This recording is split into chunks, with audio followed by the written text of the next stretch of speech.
Hello everyone, welcome back to my YouTube channel Vandana Pandey. कैसे हैं आप सभी? आई होप आप लोग स्वस्थ होंगे, मस्त होंगे। मध्य प्रदेश में शिक्षक भर्ती के वेटिंग अभ्यर्थी लगातार 1.5 सालों से प्रयास करते आए हैं। अब उन्होंने जो प्लान बनाया है भोपाल जाके मिलने का, तो अभी डे बाय डे हमारी जो टीम है वो डेली पहुंच रही है भोपाल। लेकिन आपको इस वीडियो के माध्यम से कुछ आवश्यक तथ्य बताने की कोशिश करूँगी कि आप जब भी भोपाल जाएं तो इन तथ्यों के साथ जाएं, क्योंकि लगभग 80% काम हमारा हो चुका है, 80% हमें सफलता मिल चुकी है। यदि 20% में आप हताश होकर बैठ गए तो ये कहीं ना कहीं आपको जीवन भर का ये पछतावा रहेगा कि आपने उस 20% का प्रयास नहीं किया। और इतना विश्वास रखें कि उसका आउटपुट बहुत जल्द मिलेगा। बस आप प्रयास करना ना छोड़ें। अब आपको स्टेप बाय स्टेप कुछ चीज़ें बताऊंगी जो आप वहां जाकर इन तथ्यों को ज़रूर रखें। पहली बात, देखिए, आप किसी भी मंत्री या मिनिस्टर्स या एमएलएस जिससे भी आप मिलेंगे, आप जो भी सोर्स लगवाएंगे, आपको उस रेफरेंस के तहत एक ही जवाब मिलेगा शिक्षा मंत्री जी से मिलने का। और शिक्षा मंत्री जी जो भी प्रयास करेंगे वो वल्लभ भवन के अधिकारियों पे छोड़ देंगे, तो बात वहीं पर अटकेगी। आपको घूम फिर कर वहीं जाना है। आपको पिछले वीडियो में मैंने बताया था कि आप इसे उसे दोष देते हैं, हम सब इसे उसे दोषी समझते हैं कि भाई हमारा काम यहाँ रुका है, वहाँ रुका है। लेकिन एक्चुअल रीज़न तो ये है कि हमारा काम जो है वो वल्लभ भवन पे रुका हुआ है। कुछ पदाधिकारी जिन्हें शिक्षा विभाग का सारा डिपार्टमेंट उनको जवाब देने का, चाहे वो कोर्ट के मामले हो, चाहे विभागीय कोई ऐसे संज्ञान वाले मैटर हो, तो उनका जो एक कार्य प्रणाली है वो उन्हें सौंपी गई है। और वो जो है जैसा बोलते हैं काम वैसा ही होता है। तो आप रेफरेंस बिल्कुल लगवाएं, जाएं, सारंग जी के पास जाएं, मामा जी के पास जाएं, शुक्ला जी के पास जाएं। लेकिन आपको ये सब काम करने के बाद सबसे ज़रूरी काम बनता है कि आप वल्लभ भवन जरूर जाएं। क्योंकि आपने कितनी भी कोशिश की, यदि आप वल्लभ भवन नहीं गए तो इसका मतलब आपने कुछ नहीं किया। क्योंकि सारा काम, मैं बता रही हूँ कि हम लोग जो इधर उधर समझ रहे थे, सारा काम वहीं पर रुका हुआ है। ठीक है, अब पहुँचते हैं पॉइंट पर। यदि आप वल्लभ भवन जाएं तो वहाँ पर किन पॉइंट्स को आपको लेके जाना है।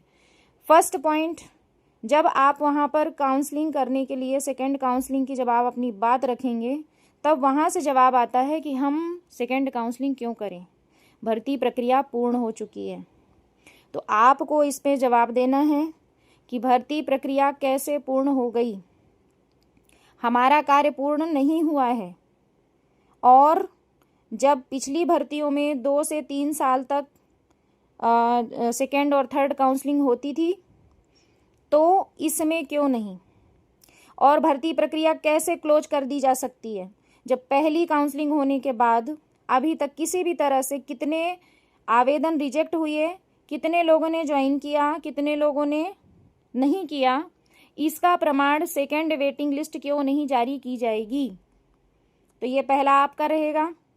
दूसरी बात, उनका फिर एक जवाब क्वेश्चन रहता है कि पिछली भर्तियों में जो सेकेंड और थर्ड काउंसलिंग होती थी, आवश्यकता रहती थी इसलिए हम करते थे, अब हम क्यों करें। तो आपको इसमें भी करना है, आपको अपना पॉइंट रखना है, अपना तथ्य रखना है कि जो पिछली भर्तियां होती थी उसमें इतने भर भर के पद दिए जाते थे कि वेटिंग जैसी कंडीशन नाम मात्र के लिए बनती थी। और यदि वेटिंग आती भी थी तो वो जल्द ही सेकेंड थर्ड काउंसलिंग से क्लियर हो जाती थी। लेकिन इस बार जो चीज़ें हुई हैं तो वो पहली बार में ही पद इतने कम निकाले गए, जिससे वेटिंग में आने की जो स्थिति अभ्यर्थियों की बनी है वो किस वजह से बनी है, कम पदों की वजह से बनी है। और रही बात आवश्यकता होने की, तो आप उन्हें गजट जरूर दिखाएं कि उसमें डीपीआई और ट्राइबल के पद मिला के 58,000 जो पद हैं वो जो हैं वो आवश्यक पद ही हैं, वो रिक्त और स्वीकृत पद हैं। आपको ये बताना है कि रिक्त और स्वीकृत पद हैं जिनकी आवश्यकता है, और आवश्यकता होते हुए भी यहाँ पर आप आवश्यक नहीं समझ रहे हैं शिक्षकों को, क्यों। तीसरा पॉइंट आपको रखना है कि जो बजट है उस बजट में शिक्षा विभाग का जो कि जितने पद स्वीकृत करवाए गए हैं उनका बजट भी पेश कर दिया गया है। तो जब बजट भी पेश कर दिया गया है तो हमारे साथ ऐसा क्यों? दूसरी बात, वो जो कोर्ट का हवाला देते हैं आप उसमें बताएं कि जो जिसमें कोर्ट केस किया गया है सेकेंड डिवीज़न और 45-50 वाला, तो हम 45-50 वाले नहीं हैं। हमने कोई भी ऐसा भी प्रतिबंधित प्रशासनिक काम में कोई भी प्रतिबंधन उत्पन्न नहीं किया। हमने कोई भी ऐसा केस नहीं किया जिससे हमारी आगे की कार्रवाई रोकी जा सके। हम वेटिंग अभ्यर्थी हैं और उनका मामला और हमारा मामला बिल्कुल अलग है।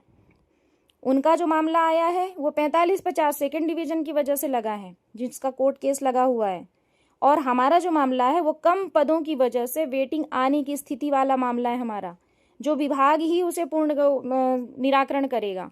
चौथी बात, आपको ये बताना है कि अभी मध्य प्रदेश का जो नाम है शिक्षा विभाग में नंबर 1 आया है, और किसी अच्छे कार्य के लिए नहीं, इस कार्य के लिए कि भाई मध्य प्रदेश में ऐसी कई स्कूलें हैं जहां पर एक शिक्षक सारी स्कूल को संचालित कर रहा है। तो क्या ये शिक्षकों की आवश्यकता नहीं है? ये आवश्यक पद नहीं है? क्या ये ऐसी आवश्यक स्थिति नहीं है जिसमें पद बढ़ाए या घटाए जा सके, जिसमें काउंसलिंग की जा सके, सेकेंड थर्ड काउंसलिंग की जा सके, जिसमें वेटिंग लिस्ट जारी की जा सके? क्या ये परिस्थितियां वैसी नहीं है? तो आपको बताना है कि ये सारी परिस्थितियां ऐसी ही हैं जिसमें हमारी मांगें जो हैं वो लीगल हैं। हम इन लीगल तरीके से या फिर अपनी मनगढ़ंत बातें नहीं कह रहे हैं। हमारे पास हर चीज़ के अप्रूव हैं और आप उस अप्रूवल दें हर चीज़ का, और विथ प्रूव के साथ जब आप बात करेंगे तो डेफिनेटली आपकी बात समझी और जानी जाएगी। यदि आप चुपचाप बैठ गए हार मान के कि अब कुछ नहीं होने वाला, तो ज़रूर कुछ नहीं होगा। तो इसलिए प्रयास करते रहें और डेली जाएं और वल्लभ भवन में मिलने का प्रयास करें, क्योंकि हमारा काम जहां पर रुकता है, क्योंकि कहीं से भी आप करवाएंगे रुकेगा एक ही जगह, उस काम को हमें आगे बढ़वाना है, हमें रिक्वेस्ट करनी है, हमें निवेदन करना है, उन्हें समझाना है, क्योंकि कहीं ना कहीं समझ के फेर की वजह से उम्मीदवारों के साथ में, अभ्यर्थियों के साथ में ये जो खिलवाड़ हो रहा है, तो हमें उनसे निवेदन करना है। और डेफिनेटली हमारा निवेदन एक दिन सफल होगा और जो चीज़ें हैं वो समझ में आएंगी और सबको अपने जो हक की लड़ाई इतने दिनों से लड़ते आए हैं उससे अपने हक की लड़ाई का परिणाम जरूर मिलेगा। आपको यदि वीडियो और जानकारी अच्छी लगी हो तो इसे ज़्यादा से ज़्यादा शेयर करें ताकि ज़्यादा से ज़्यादा लोगों तक ये बात पहुंच सके। और जो लोग भोपाल जाने के लिए अपनी तैयारी बना रहे हैं, इन तथ्यों को बिल्कुल रट कर जाएं कि हमें इन तथ्यों को रखना है। ठीक है, यदि आपको जानकारी अच्छी लगी हो तो इसे लाइक करें, शेयर करें और सब्सक्राइब जरूर करें। बहुत बहुत धन्यवाद।